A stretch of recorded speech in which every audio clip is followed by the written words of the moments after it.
Bonsoir à tous. Alors, c'est la rentrée, pour ceux qui ont eu la chance d'avoir pu profiter de leurs vacances. Donc, le gouvernement, pour cette rentrée, a sorti les chiffres.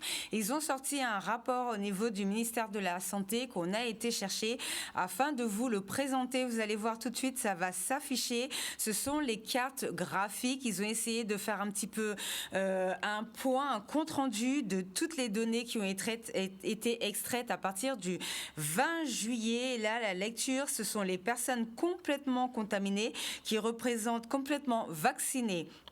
Qui représente 13% des personnes de 70 à 80 ans admises en soins critiques ou en hospitalisation conventionnelle entre le 31 mai et le 11 juillet 2021, alors qu'elles représentent 68% des Français de cette même tranche d'âge. Donc, vous allez voir les autres graphiques qui vont s'afficher. Donc, ce sont les remontées récurrentes des entrées hospitalières et principalement portées par les non-vaccinés. Donc là, vous pouvez voir, ils ont fait un test pour voir qui est vacciné, qui n'est pas vacciné et qui est touché, qui est hospitalisé. Donc oui, le gouvernement, lui, il n'a pas encore dit, enfin moi, je n'ai pas encore entendu le gouvernement dire qu'il n'y avait aucun non-vacciné en réanimation. Donc là, ce sont les chiffres, donc vous pouvez le voir, ils comptent aussi les personnes vaccinées. Donc, sur ce point, ils sont assez transparents au niveau des chiffres. Et ils ont vraiment fait un rapport pour classer les gens selon le statut vaccinal. Et c'est avec ce rapport que cela leur permet de savoir quelle est l'efficacité, on va y arriver ce soir, de la vaccination. Du coup, nous, on a été comparés, donc on se souvient de ce qui s'est passé en Italie au début, au niveau de la pandémie. Donc, on a été regarder quels sont les chiffres de l'Italie à cette même période. Et vous avez vu, ça s'est affiché tout à l'heure au niveau du ministère de la Santé. Ils expliquent que la vaccination est efficace. Alors, eux, ils mettent les chiffres à l'envers. Ça veut dire que nous, on va mettre par exemple que 13% des personnes vaccinées sont hospitalisées. Et eux, ils disent que 95% des personnes non vaccinées ne sont pas hospitalisées. Mais tout ça pour dire que pour l'instant, en France et en Italie, on a comparé et effectivement, on ne peut pas nier pour l'instant que la vaccination au niveau de l'Europe est efficace. Au moins, bien évidemment, je vous ai présenté les tranches pour les personnes de 70 à 80 ans, enfin pour les personnes, puisque dès le départ, le gouvernement était parti sur la vaccination des personnes âgées et des personnes fragiles. Pour le reste, puisqu'on sait ce qui pose problème, c'est la vaccination pour les enfants et pour les personnes de moins de 30 ans. Donc ça, on pourra en parler lorsqu'on va faire une émission sur la vaccination et on posera directement les questions aux différents médecins qui seront là. Donc ce soir, nous allons parler de la rééducation et de la réadaptation du patient Covid. Comme vous le savez, une fois que vous avez eu le Covid, on a vu tout le processus. Mais quand vous sortez de réanimation, quand vous êtes chez vous, il reste quand même quelques séquelles. Et pour ne pas tomber en Covid long, on a parlé du Covid long hier, il y a de la rééducation à faire. Donc avec nous ce soir, nous allons parler de la prise en charge de la rééducation tout au long du parcours du patient en matière précoce, puis à domicile et en centre de rééducation en poste de réanimation. Bonsoir, nous sommes avec le docteur Méline Abraham. Bonsoir. Bonsoir. Alors, vous exercez, vous faites ce qu'on appelle la médecine physique et réadaptation au Palais Royal aux Abîmes. Est-ce que vous pouvez vous présenter et nous expliquer ce que vous faites, s'il vous plaît ? Oui, bonsoir à tous. Alors, je suis le docteur Méline Abraham, donc médecin spécialisé en médecine physique et de réadaptation. Donc, j'exerce dans le service de médecine physique et de réadaptation du CHU de la Guadeloupe sur le site de Palais Royal. Pour ceux qui ne connaissent pas cette spécialité, il s'agit d'une spécialité médicale pluridisciplinaire dont le but de la prise en charge va s'orienter autour de la récupération quand cela est possible d'une ou de plusieurs déficiences, comme par exemple des paralysies, des insuffisances respiratoires, des troubles urinaires, du langage ou intellectuels. Quand la récupération n'est pas possible, nous mettons donc en œuvre certaines choses pour que les patients puissent être le plus autonomes et puissent vivre en fait avec leurs déficiences. D'accord, merci pour ces explications. Alors, votre spécialité, elle est importante pour le Covid là en ce moment? Oui, tout à fait. Donc, dans la prise en charge des patients Covid, donc notre place, elle est très importante, hein, puisque, comme on le sait, le Covid, il va toucher plusieurs organes, dont principalement les poumons, donc entraîner des difficultés respiratoires. Et donc, la rééducation va permettre à ces patients d'être sevrés en oxygène et de pouvoir récupérer une marche ou des activités de la vie quotidienne, comme se doucher, s'habiller sans oxygène. Il y a aussi les atteintes au niveau du système cardiovasculaire, comme par exemple des chutes de tension à la position debout ou des fréquences cardiaques qui vont s'élever au moindre effort, par exemple lever le bras. Et donc tout ça, on va travailler donc en rééducation et ça va permettre donc aux patients d'être le plus autonome possible après son Covid. Merci beaucoup. Alors avec vous, il y a le kinésithérapeute Jeffrey Kazako. Bonsoir. Vous, vous travaillez au CHU de Guadeloupe et vous allez nous expliquer le rôle que vous avez dans le service de réanimation. Comment ça se passe? Alors, dans le service de réanimation au CHU, nous sommes une équipe à peu près de 4 kinés. Et en fait, on va prendre en charge les patients soit en kiné respiratoire, soit sous forme de mobilisation. Et donc, le but d'abord dans tout ce qui est kiné respiratoire, c'est d'évaluer le patient. Est-ce qu'il a une toux efficace? Est-ce qu'il ventile bien? Est-ce que, au niveau auscultation, est-ce que toutes les zones sont bien ventilées? Donc voilà, c'est plusieurs rôles qu'on a au niveau respi. Et après, dans tout ce qui est mobilisation, on va travailler sur tout ce qui est stimulation afin que dans l'ensemble, quand le patient sortira, il puisse avoir le maximum de chances de récupérer rapidement. Qu'est-ce que Donc, vous quand constatez? on va travailler... Oui, allez-y. Je vous écoute. Qu'est-ce que vous constatez en ce moment? Qu'est-ce qu'on constate en ce moment? Par rapport aux patients que vous avez, quelles sont les difficultés que vous rencontrez le plus fréquemment? Les difficultés qu'on rencontre, en fait, c'est que en fait, ça dépend de quel stade. Parce qu'on on est avec le patient dès qu'il arrive. En fait. Souvent, les patients, quand ils arrivent, quand ils sont sortis de service, ils sont souvent sous 15 d'oxygène, ils arrivent et ils ont le petit flot. Donc, avec le petit flot, on va d'abord voir comment le patient il s'en sort, mais on évite trop de les stimuler parce que c'est important de ne pas trop les fatiguer. On va évaluer comment ils respirent, s'ils respirent bien, si on doit les aider à se désencombrer si jamais ils sont encombrés. Et puis voilà, après, il y a la prise en charge du patient ventilé. Donc, le patient est ventilé, c'est plus ou moins la même démarche. On va l'ausculter, voir s'il respire bien, voir s'il est encombré. Si jamais il est encombré, on va faire du drainage bronchique ou de l'accélération du flux expiratoire pour lui permettre de bien faire remonter ses sécrétions et pour lui permettre de bien respirer. Après, on fait quand le patient va un peu mieux, on travaille aussi sur tout ce qui est protocole juste avant l'extubation pour permettre au patient d'être dans les meilleures conditions lorsqu'il est extubé pour pouvoir après passer éventuellement dans notre service. Donc ça dépend en fait. À chaque fois, au niveau du Covid, on a appris qu'il fallait... Chaque patient est différent. Il y a des patients qui peuvent récupérer rapidement, il y a d'autres c'est compliqué. Il y a d'autres qui sont hyper sécrétants, et alors qu'à la base, le Covid n'est pas censé être hyper sécrétant. Donc, chaque personne a une particularité. Donc, à chaque fois, il faut faire un travail d'auscultation, d'évaluation en fonction de l'état du patient. Après, si le patient il est curarisé, sédaté, c'est-à-dire complètement endormi, mais là aussi, on aura une autre approche qui sera beaucoup plus d'être sûr qu'il ne soit juste pas encombré. Et puis après, si les médecins prennent la décision, après, on va dans une autre prise en charge motrice. Merci beaucoup pour ces explications. Alors, il y a aussi l'ergothérapie qui entre au jeu. Donc, nous avons Anne-Laure Cheval qui est ergothérapeute au CHU de Guadeloupe. Comment ça se passe? Quel est votre rôle toujours au service de réanimation, s'il vous plaît? Oui, bonsoir. Alors déjà, peut-être pour commencer, expliquer un peu ce que c'est l'ergothérapie, parce que je ne suis pas sûre que tout le monde connaisse. Allez-y. Donc c'est un métier qui vise à rendre le patient le plus autonome possible. Et pour ça, on a plusieurs phases. On a la rééducation et la réadaptation et encore la réinsertion. Donc, ce qui ne nous occupe pas pour ce soir.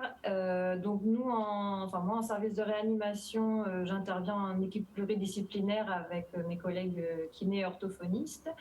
Et le rôle principal, notamment pour les patients qui sont encore endormis, c'est de veiller au bon positionnement du patient quand il est allongé, parce que quand on reste allongé longtemps dans la même position, on a des risques d'apparition d'escarres, de limitations articulaires, etc. Donc, on essaye de lutter contre tout ça.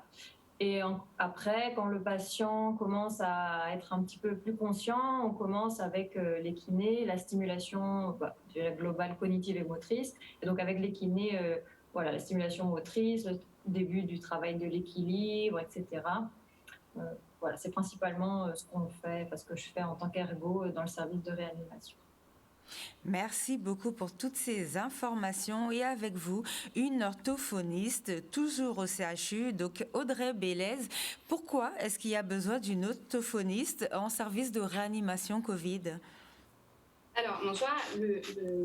L'intervention de l'orthophoniste n'est pas spécifique en Covid, c'est en réanimation globale. L'intérêt de l'orthophonie, ça va être en ce qui concerne la déglutition, entre autres, et la communication. Donc la déglutition, ce qui concerne le fait d'avaler, parce que les patients qui sont intubés après une longue période peuvent avoir des troubles, des difficultés à avaler.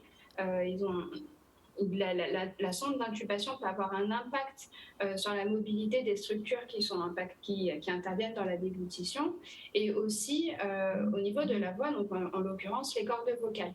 Donc, le rôle de l'orthophoniste en réanimation, ça va être d'intervenir de façon précoce pour prévenir, ou en tout cas pour éduquer les troubles de la déglutition et de la voix, et de permettre au mieux aux patients de communiquer, quitte à utiliser des outils de communication alternatifs, comme par exemple des panneaux de communication. D'accord, merci beaucoup pour toutes ces explications. Vous l'avez vu hier dans le journal, nous avons fait un reportage pour vous expliquer l'importance de la rééducation et de la réadaptation. Le sujet va passer tout de suite. Ça va? Bien? Alors je vais vous laisser vous habiller. On va commencer la séance. On doit obligatoirement avoir une prescription médicale. Donc c'est quand le patient a été vu par le médecin qu'après le médecin nous explique quels sont les antécédents du patient, et qu'ensuite on va le voir. La séance les patients sont plutôt contents de nous voir. Donc comme vous l'avez vu, on fait une série d'exercices, on contrôle toujours la saturation et la fréquence cardiaque.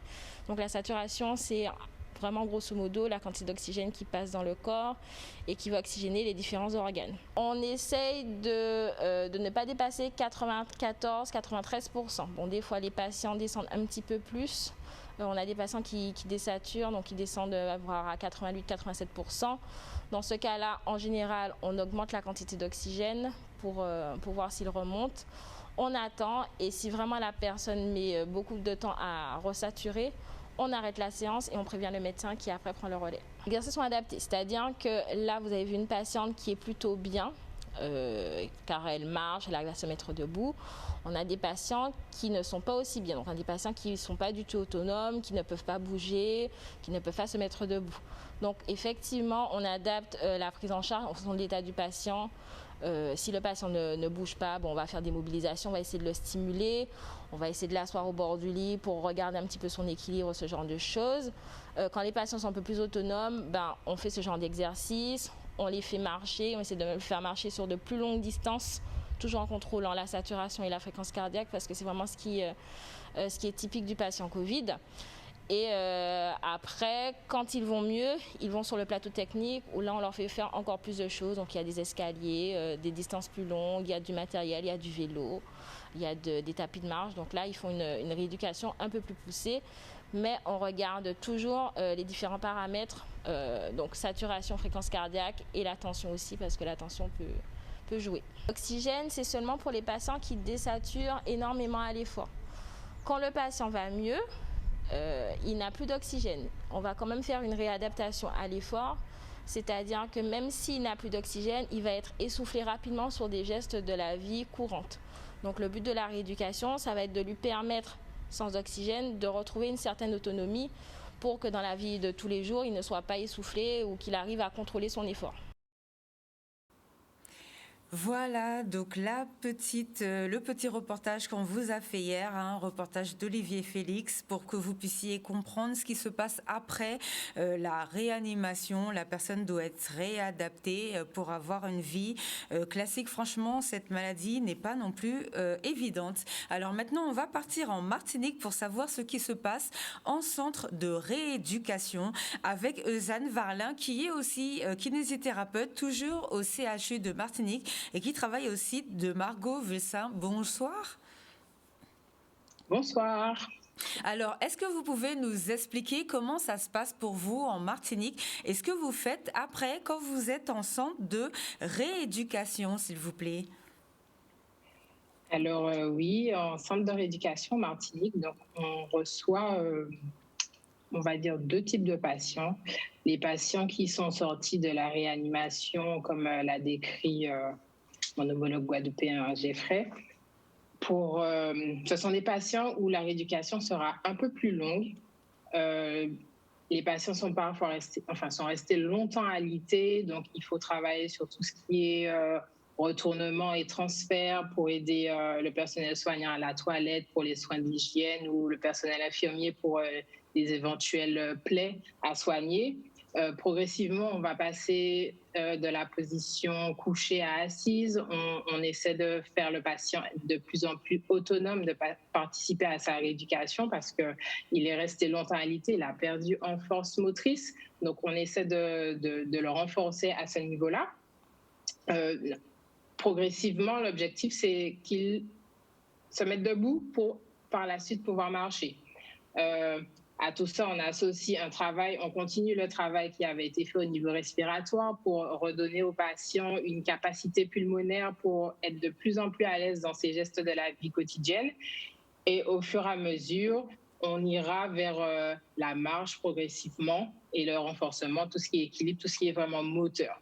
Donc, cette prise en charge-là est quand même assez plus ou moins longue selon le patient. Mais il faut toujours tenir compte de la fatigabilité du patient. Et à côté, on a aussi les patients qui arrivent plus avec une désadaptation à l'effort. Donc, c'est-à-dire que ces patients-là sont moins dépendants de l'oxygène. La prise en charge sera moins longue. Ce qu'il faudra, c'est essentiellement le réentraîner à l'effort, donc réentraîner son cœur, parce que lui, il sera fatigué assez rapidement, il sera essoufflé pour des gestes des fois tout simples comme essayer de se coiffer ou s'habiller. Donc, on va essayer de le réentraîner pour devenir autonome aussi et puis reprendre une vie une vie normale. Donc, cette prise en charge est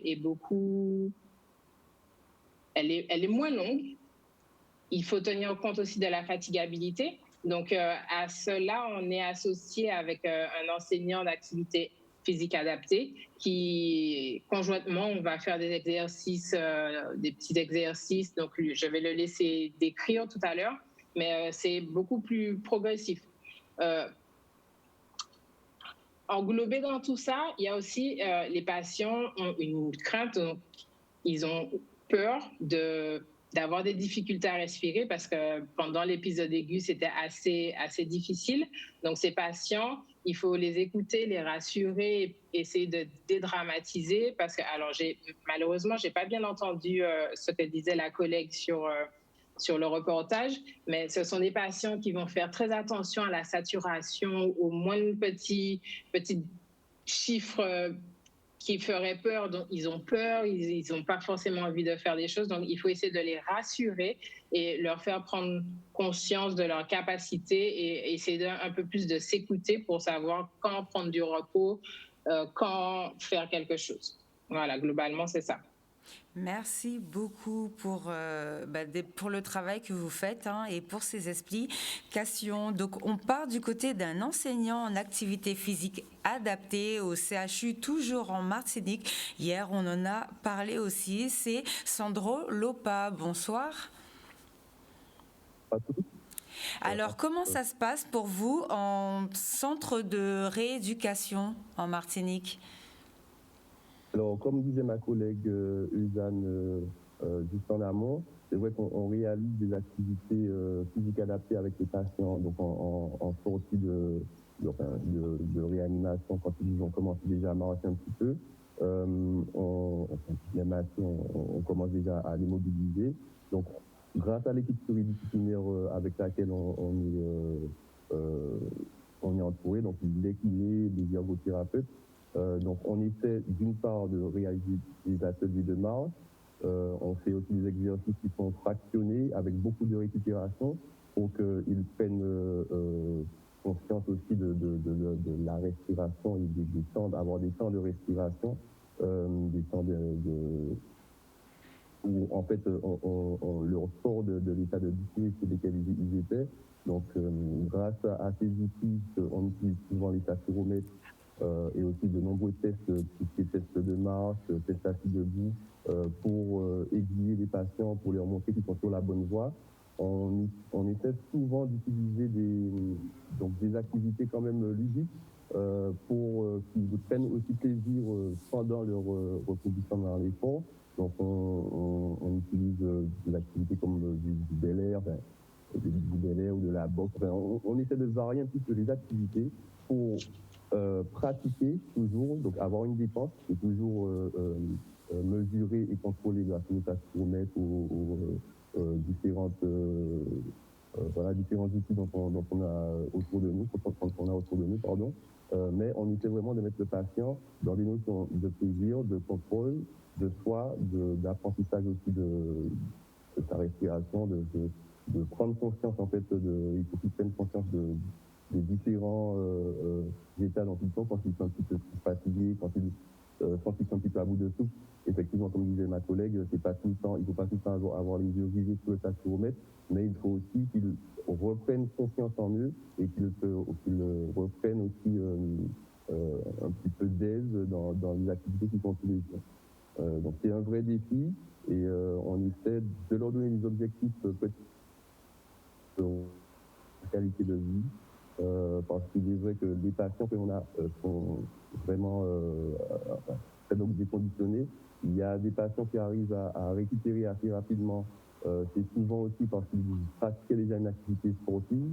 D'autres qui étaient un petit peu plus sédentaires, donc ont un petit peu plus de mal à rentrer à nouveau dans une activité. Mais on insiste sur des choses, surtout pour qu'ils puissent les reproduire aussi par la suite quand ils rentreront chez eux, puisque ils sont avec nous pendant une petite partie du temps. Et après, on essaie de penser aussi au retour à domicile, où il faudra qu'ils se prennent en charge et qu'ils réalisent des petites activités tous les jours pour ne pas être sédentaires. On a vraiment constaté que le fait de ne pas avoir une activité sportive et aussi une hygiène alimentaire un petit peu pas adaptée procure un peu plus de complications au réentraînement à l'effort qu'il y a par la suite. D'accord, merci pour ces informations importantes. Donc, on revient au niveau de notre ergothérapeute, Madame Laure Anne Cheval, pour savoir comment ça se passe en centre de rééducation en Guadeloupe.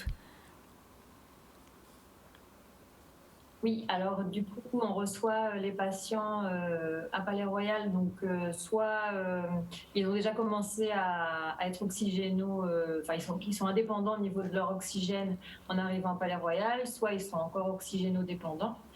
Nous, notre rôle, on va beaucoup travailler avec les kinés, les internes médecins pour être sûr que notre intervention n'est pas délétère pour les patients, qu'ils saturent bien, qu'ils aient une bonne tension, etc.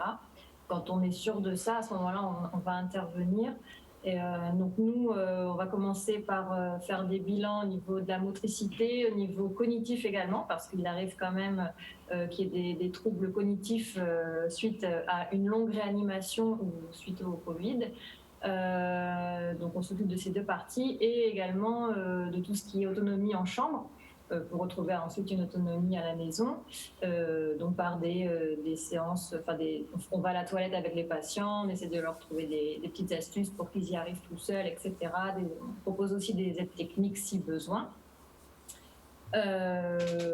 Voilà, et donc suite à ces bilans, bien sûr, on fait la rééducation en fonction de ce qu'on a retrouvé comme difficulté.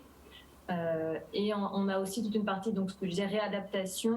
Donc, par exemple, on se rend au domicile des patients si, par exemple, mettons quelqu'un qui a maintenant des difficultés à marcher, va peut-être avoir des difficultés à rentrer chez lui si il a un escalier. Donc voilà, on fait du conseil en aménagement aussi. Donc, c'est notre partie réadaptation.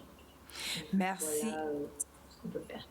Merci beaucoup. Au niveau de l'orthophonie en centre de rééducation, comment ça se passe, Madame Blaise, s'il vous plaît? Alors, une fois que le patient arrive en centre de rééducation, il est donc supposé être stable. Il n'est plus dans une phase aiguë. Donc là, on va faire un bilan, faire un état des lieux, voir où est-ce qu'il en est. Dans le cas du Covid, la plupart du temps, ce sont des prises en charge encore une fois, de la déglutition et de la voix. En l'occurrence, lorsque les patients ont été intubés, encore une fois, très longtemps, ou bien lorsque les patients ont dû être trachéotomisés parce qu'il était difficile de les sevrer de la ventilation. Donc là, à ce moment-là, l'objectif, ça va être de faire en sorte que le patient retrouve une autonomie en ce qui concerne les repas, une fonctionnalité aussi de sa déglutition, que le patient puisse manger sans risquer de faire ce qu'on appelle des fausses routes, donc d'avaler de travers. Et s'il n'est pas possible d'avoir une récupération rapide en fonction des capacités de récupération du patient, mais aussi en fonction de ce qui a été abîmé, on va mettre en place des méthodes de compensation, que ce soit par la posture ou que ce soit par la texture, de manière à ce que le patient puisse avoir une reprise alimentaire ou une alimentation correcte. On va aussi travailler sur la voix, prendre le temps de faire une rééducation vocale adaptée aux difficultés du patient. La plupart du temps, les patients qui sont Covid ont ce qu'on appelle une incoordination pneumophonique, un mauvais soutien de la respiration pour avoir une bonne voix, pour bien projeter la voix. Donc, on va travailler là-dessus. On va travailler aussi sur ce qu'on appelle l'accollement des cordes vocales, puisque la sonde d'intubation passant entre les cordes vocales, il n'y a pas eu de mobilité pendant un long moment. Donc, du coup, les cordes vocales s'accolent moins, ce qui fait que la voix a plus de difficultés à sortir.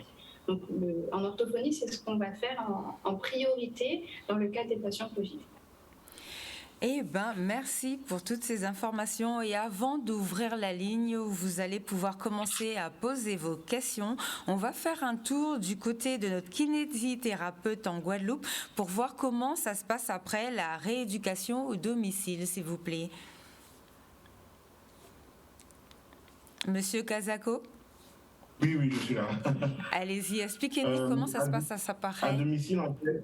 On aura deux types de prise en charge. Soit on nous appelle pendant que le patient est dans sa phase compliquée.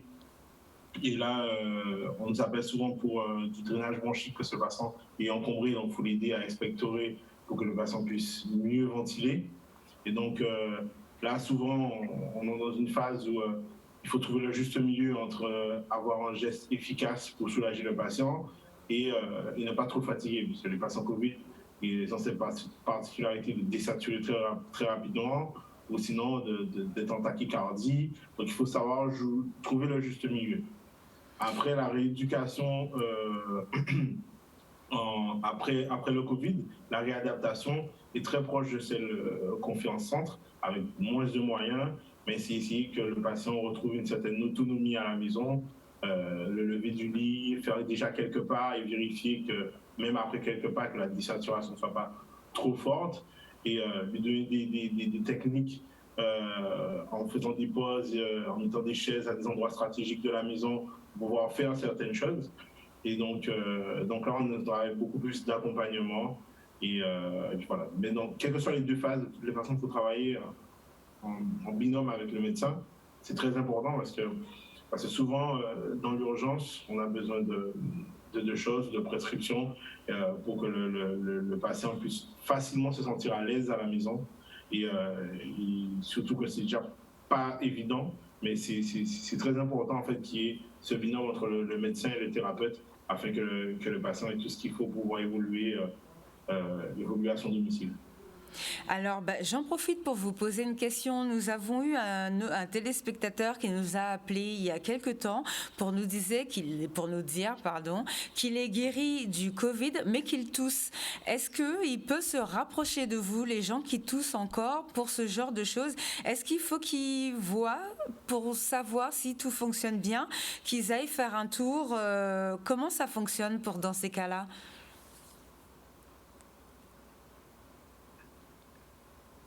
Alors, si j'ai bien compris, c'est quelqu'un qui tousse toujours depuis son Covid, c'est ça? Depuis son Covid, exactement. Alors, la toux peut persister plusieurs semaines, voire plusieurs mois après le Covid. Par contre, s'il y a effectivement d'autres symptômes, parce que hier, vous avez parlé du Covid long, donc s'il y a d'autres symptômes, effectivement, de Covid long, nous, on assure effectivement les médecins donc éducateurs à Palais-Royal. On a des consultations spécifiques pour les patients Covid qui ont effectivement toujours des difficultés à la suite de leur Covid. D'accord. Pour faire un bilan et éventuellement les prendre en hôpital de jour pour la rééducation. D'accord. Donc pour l'instant, pour une simple toux, ne pas s'alarmer. C'est normal. Oui. D'accord. Merci beaucoup. Alors on a un appel. Bonsoir. Allô. Bonsoir madame. Bonsoir. Allez-y, posez votre question. Je voulais demander aux médecins, est-ce que le vaccin guérit ou est-ce que le vaccin tue? J'ai un petit exemple. J'ai mon petit neveu qui n'avait pas le Covid. Mais son médecin traitant lui a conseillé de prendre le vaccin. Il a pris les 2 doses. Ça fait 2 mois qu'il a pris les 2 doses et il est mort depuis vendredi. Alors c'est pour vous demander, est-ce que le vaccin, c'est un guérisseur ou un tueur? Mais aussi. Alors, est-ce que quelqu'un peut répondre à cette interrogation? Je suppose que comme ça, vous pouvez peut-être pas avoir forcément la réponse. Je ne sais pas s'il faut un bilan de santé. Mais en tout cas, madame, on va parler des vaccins mardi. Donc, si vous voulez, mardi, il y aura des spécialistes de la vaccination et vous pouvez les appeler pour leur poser la question. En tout cas, moi, je vais la noter parce qu'il y aura peut-être d'autres appels et je vais en parler mardi.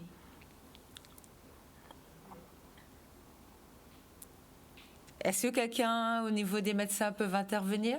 Il y a un autre appel aussi peut-être? Alors, pour répondre à la question, effectivement, j'allais lui dire que vous aviez l'émission avec les spécialistes du vaccin mardi. Mais la seule chose que je pourrais dire, c'est qu'en tout cas, les patients que nous, on reçoit en centre de rééducation qui sont soit passés par les unités Covid, soit par la réanimation, on n'a eu aucun patient qui était vacciné. Voilà. D'accord, merci. Bon, c'est compliqué cette histoire de Covid et de vaccination. Hein. Est-ce que, parce qu'on a vu hier qu'il y avait des Covid longs, alors attendez, je vais vous poser la question après. On a un appel, bonsoir. Allô, bonsoir. Bonsoir madame. Oui, j'appelle, c'est pour quelqu'un. Elle a eu le Covid. Oui. Mais elle voulait savoir pour le goût et l'odorat. Et jusqu'à présent, le goût, ça passe pas. Est-ce que c'est normal? Alors, est-ce que quelqu'un peut répondre? Merci de votre question, madame. Merci. Pour la réadaptation, tout à l'heure, on parlait pour le déglutir pour le repas. Est-ce que ça a un rapport avec le goût et l'odorat ou est-ce qu'on peut faire quelque chose? Alors, la déglutition, on parle essentiellement de la mécanique du fait d'avaler. Mais par contre, pour ce qui est du goût et l'odorat, bien sûr qu'on peut aussi faire quelque chose. Il y a des protocoles de rééducation qui se sont mis en place petit à petit depuis le début de la crise sanitaire. Donc, j'invite cette dame à se rapprocher déjà dans un premier temps du service ORL qui a mis en place une étude qui s'appelle Covid-SMEL et donc du coup un protocole de rééducation du goût et de l'odorat et aussi de se rapprocher de son médecin afin que lui soit prescrit des séances d'orthophonie, qu'elle consulte une orthophoniste qui puisse lui faire la rééducation du goût et de l'odorat. Voilà. D'accord, merci. Ce service, il est au CHU? Alors, le service d'ORL, oui. Après, pour l'orthophonie, elle peut consulter une orthophoniste en libéral qui fait ce type de rééducation. D'accord, merci beaucoup. On a une question. Bonsoir. Oui, bonsoir mesdames et messieurs, je vous appelle parce que j'ai eu la Covid, ça fait 2 jours. J'aimerais savoir dans combien de temps je peux reprendre une activité physique, genre la marche à pied, s'il vous plaît. Merci à vous de me répondre. Merci beaucoup. Alors, dans combien de temps, quand on a eu le Covid, le monsieur peut reprendre une activité? Est-ce que quelqu'un peut répondre, s'il vous plaît? Une activité. Quel type d'activité? Par exemple, il a parlé de marche à pied. Alors, de l'activité physique, c'est vrai que ça dépend de chacun. Il y a des protocoles qui existent, qu'on met en place donc, pour permettre justement aux patients, au fur et à mesure, donc, de regagner en autonomie en termes de marche. Donc ça passe sur des petits entraînements courts de 5-10 minutes avec des petites pauses qu'on multiplie et puis au fur et à mesure on va augmenter les exercices, la durée des exercices tout en contrôlant effectivement sa fatigabilité pour arriver à remarcher, si on peut dire, comme avant. Mais il est vrai que c'est vraiment indépendant et ça dépend de chacun. Le temps où on va, qui sera imparti pour reprendre donc, la marche habituelle ou le rythme habituel. Mais ça vient petit à petit en mettant des exercices de courte durée et en augmentant au fur et à mesure la durée des exercices. D'accord, merci pour votre réponse. On a un appel, bonsoir. Bonsoir, excusez-moi, je vous appelle de la métropole. Bonsoir madame. Bonsoir. Moi je voudrais qu'on ne m'interrompe pas sur ce que je vais vous dire. Allez-y. Je suis vraiment touchée par le comportement de mes compatriotes Martinique, Guadeloupe, en ce qui concerne le Covid. J'ai 71 ans, cela fait 10 ans que j'ai été opérée d'un cancer du sein gauche. Dieu merci, tout va bien parce que j'ai un bon médecin qui me suit et j'ai été opérée par l'hôpital Saint-Louis. Encore, merci Dieu que les médecins de Saint-Louis sont très efficaces et me suivent depuis bientôt 11 ans. J'ai pris mon premier vaccin, ma première dose si vous voulez, le 14 avril, parce que mon médecin traitant généraliste m'a appelé pour me dire « Ok, vous y allez ». J'ai pris ma deuxième dose le 12 mai, 6 jours après mon anniversaire. Moi, ce que je trouve écœurant chez nous, en Martinique et en Guadeloupe, quand j'entends les insultes qu'on donne aux médecins, aux scientifiques, par WhatsApp, par Internet et tout ce qui s'ensuit, j'ai honte pour le pays. Il n'y a pas un jour qu'on ne m'appelle pas de la Guadeloupe ou de la Martinique pour me dire qu'il y a quelqu'un de mon entourage qui est décédé par le Covid. Je voudrais dire à tous mes compatriotes, qu'ils le veuillent ou pas, depuis petit, on est dans le ventre de nos mères. On fait nos mères faire des vaccins. Il faut aller vous faire vacciner. Quand j'entends le directeur du cimetière du Marin de la Martinique qui dit entre la dernière semaine du mois de juillet à la première semaine du mois d'août, il a enterré 28 personnes. Il ne sait même pas si on ne va pas le traduire en justice parce qu'il a cassé casser des tombes sans demander l'autorisation pour enterrer les gens qui meurent du Covid. Mes chers compatriotes, on y 71 ans, on y 5 timoun, on y 10 tiges. Grands garçons, grands filles, ils sont toutes vaccinées. On y des belles filles qui sont enceintes. Ils ont accouché au mois d'octobre, ils ont accouché au mois de novembre, ils ont vacciné. Moi-même, je vacciné. On a vu tout seul, en bien, malgré que nous avons opéré dans un cancer. Maman, allez faire vacciner les autres. Je pense à pourquoi ils ont la GBT là ça. Est-ce que c'est pour détruire nous? Prends précaution aux autres. En Dieu, on va vous arrêter longtemps si la terre, mais pas décourager les jeunes à aller vacciner nous.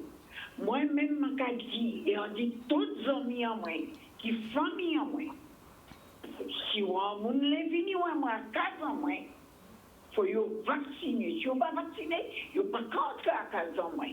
Et si on est en famille en moi, moi, Martinique, Guadeloupe ou en France, par le Covid, en désolé, je te dis, m'en raide, en pas qu'elle finit l'enterrement à d'autres. Parce que nous, entiers, nous trouvons comparaison, nous trouvons couillons, nous avons fait une qui grève activité. Les gens qui ont insulté médecin là, qui l'hôpital à Vicenne, alors que monsieur là, ça, médecin là, ça, c'est pas n'importe qui vous. Arrêtez le cinéma à autres. Si vous avez besoin de détruire nous, pas quitter nous détruire la Guadeloupe, la Martinique et tous les pays des dom-toms, allez vacciner les autres. Maman, il pas fait couillon. Je bien vois que mon cas mort tous les jours, ni l'enterrement, tous les jours, ni mon contre l'hôpital. Arrêtez le cinéma à autres. On va considérer mon grand c'est pour ça. Ça qui est plus petit qui voit. En 71 ans, m'a opéré d'un cancer du sein gauche. Ni 11 ans, m'a pas encore mort. Et m'a pris des vaccins là. Mais ton nez qui sort. Je médecin qui est. Merci Madame pour votre témoignage. En plus c'est émouvant, donc merci beaucoup. Je vais devoir vous couper parce que je crois qu'on a d'autres appels, mais vous avez pu faire passer votre message au maximum, j'espère. Donc merci pour vous, pour votre témoignage. Est-ce que d'autres personnes ont des questions sur la rééducation et la réadaptation du patient Covid? On sait déjà, on a eu beaucoup de personnes qui sont passées en réanimation, dont des jeunes. Et est-ce qu'il faut faire de l'exercice? Alors moi, je vais vous poser une question qu'on a eue hier. Il y a un téléspectateur nous a appelé. Alors rapidement, parce que je vois qu'on a déjà un appel en ligne. Un téléspectateur nous a appelé pour son fils qui est sportif et qui doit reprendre, mais pour l'instant, il est encore un peu essoufflé. Qu'est-ce qu'il doit faire?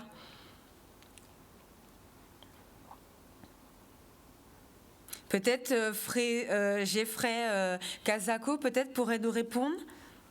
Oui, il n'y a pas de problème. Ou bien Monsieur Varlin? Il faut qu'il reprenne son activité, mais de façon très légère. Hein. Il commence déjà, je ne sais pas qu'est-ce qu'il fait comme activité, mais il commence déjà par marcher déjà, puis après reprendre la course.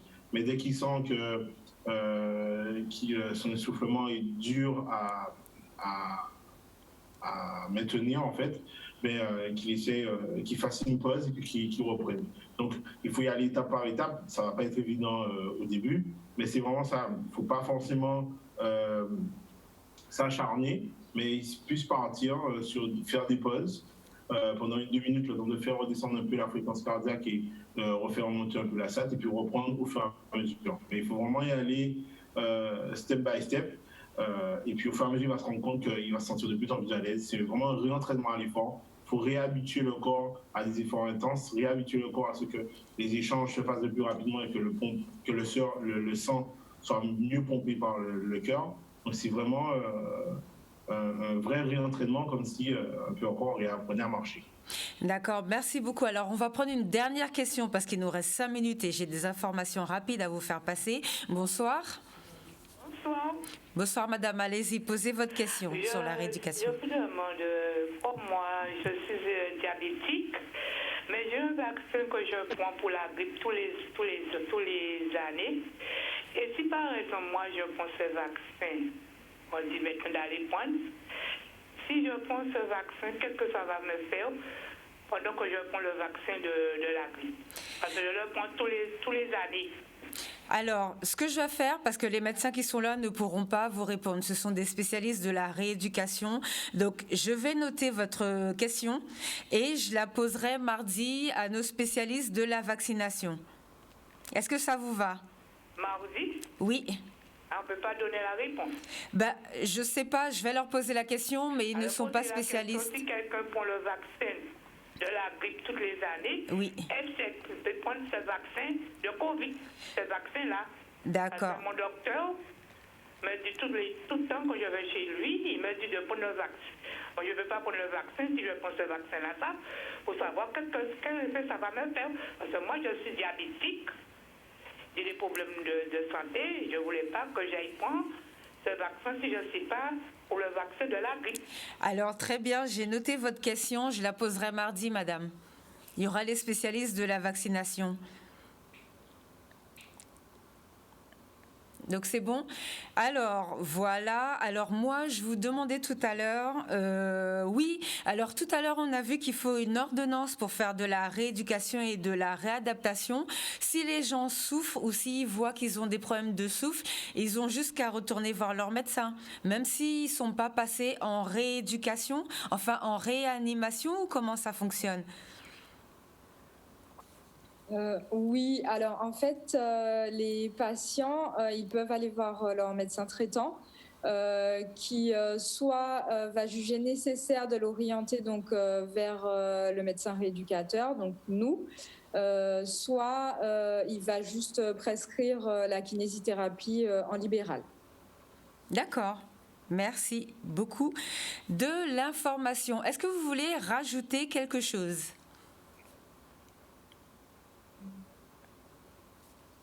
Est-ce que l'un d'entre vous veut rajouter un élément peut-être?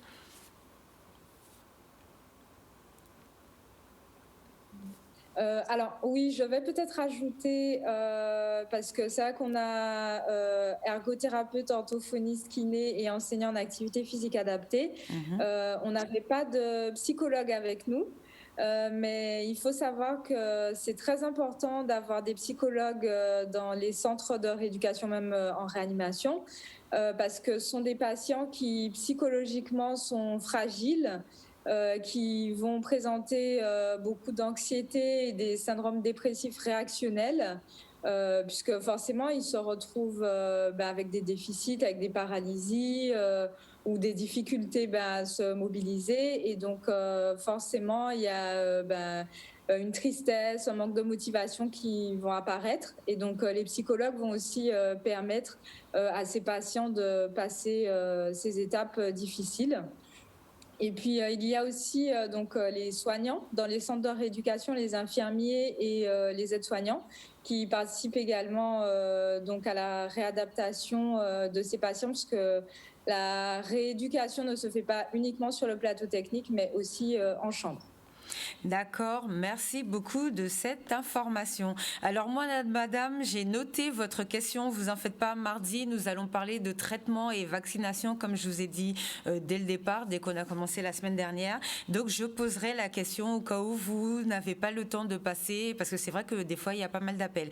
Alors, information que je voulais vous faire passer, il faut savoir que l'AMSEM, comme vous savez, l'Agence nationale de la sécurité du médicament, vient de sortir une annonce par rapport à la disponibilité des médicaments, puisque vous avez tous constaté, il y a eu beaucoup de ruptures de médicaments qui ont été utilisés.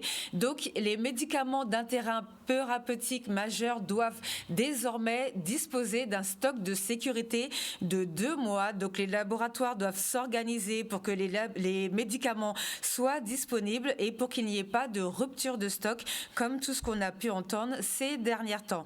Autre information qui qui va s'afficher au niveau pour la prévention et la bithérapie des anticorps monoclonaux.